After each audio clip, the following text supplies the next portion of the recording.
প্রিয় দর্শক, আসসালামু আলাইকুম। আশা করি আপনারা সবাই অনেক বেশি ভালো আছেন।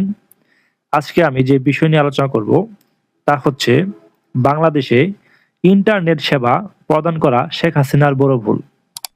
আপনারা জানেন ২৪ সালের যে জুলাই আন্দোলন সংগঠিত হয়েছিল সেখানে ইন্টারনেট বন্ধ করে দেওয়া এবং ইন্টারনেট যখন খুলে দেওয়া হলো তখন কিন্তু এই ইন্টারনেট ব্যবহার করে শেখ হাসিনার বিরুদ্ধে যে বট বাহিনী রয়েছে তারা কিন্তু শেখ হাসিনার বিরুদ্ধে নানা ধরনের অপপ্রচার এবং বিভ্রান্তিমূলক তথ্য ছড়িয়েছে এবং এই তথ্য ছড়ানোর ফলে শেখ হাসিনার বিরুদ্ধে সাধারণ মানুষকে জ্বালিয়ে তুলেছে, ফুঁপিয়ে তুলেছে।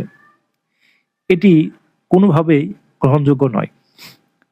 শেখ হাসিনা ২০০৮ সালের পর থেকে অর্থাৎ যখন ক্ষমতায় আসে তারপর থেকে কিন্তু বাংলাদেশে ইন্টারনেট, ফেসবুক এবং যে আদার্স যে সোশ্যাল মিডিয়া রয়েছে সেটি বাংলাদেশে বাস্তবায়ন করার জন্য উঠে পড়ে লেগেছিল এবং বাংলাদেশের আনাচে কানাচে ব্রডব্যান্ড লাইন এবং বিদ্যুৎ দিয়েছিল।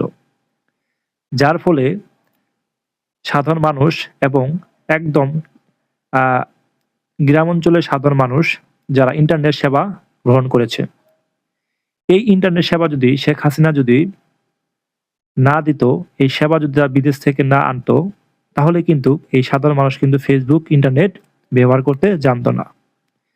এই ফেসবুক, ইন্টারনেট যে শেখ হাসিনা নিয়ে আসলো, শেখ হাসিনা নিয়ে আসার ফলে কিন্তু সাধারণ মানুষ ব্যবহার করতে পারতেছে এবং এই সাধারণ মানুষ এই ইন্টারনেট যে শেখ হাসিনা নিয়ে এসেছে তার বিরুদ্ধেই কিন্তু চেষ্টা করেছে বিভিন্ন বিভ্রান্তিমূলক তথ্য ছড়ানোর জন্য।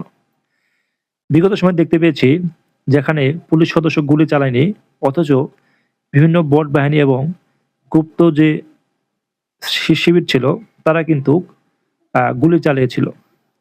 সেই গুলি কিন্তু সাধারণ মানুষের বুকে আঘাত এনেছিল।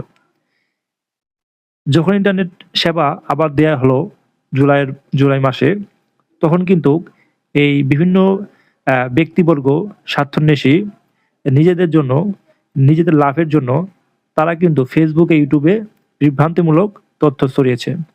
আর যেটি তথ্য ছড়ানোর ফলে শেখ হাসিনার বিরুদ্ধে জনরোষে তৈরি হয়েছে।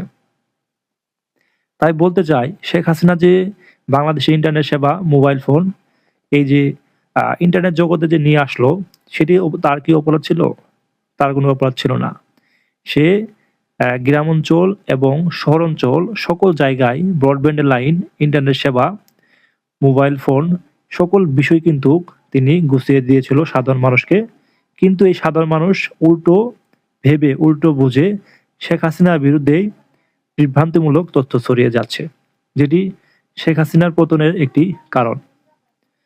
আমরা চাই যার যে অবদান সেটি স্বীকার করুক এবং শেখ হাসিনা যে কার্যক্রমগুলো করেছে সেটি সাধারণ মানুষের জন্য অনেক লাভবান এবং এটির মাধ্যমেই সাধারণ মানুষ আজকে পুরো বিশ্বকে দেখতে পাচ্ছে যার অবদান শেখ হাসিনার।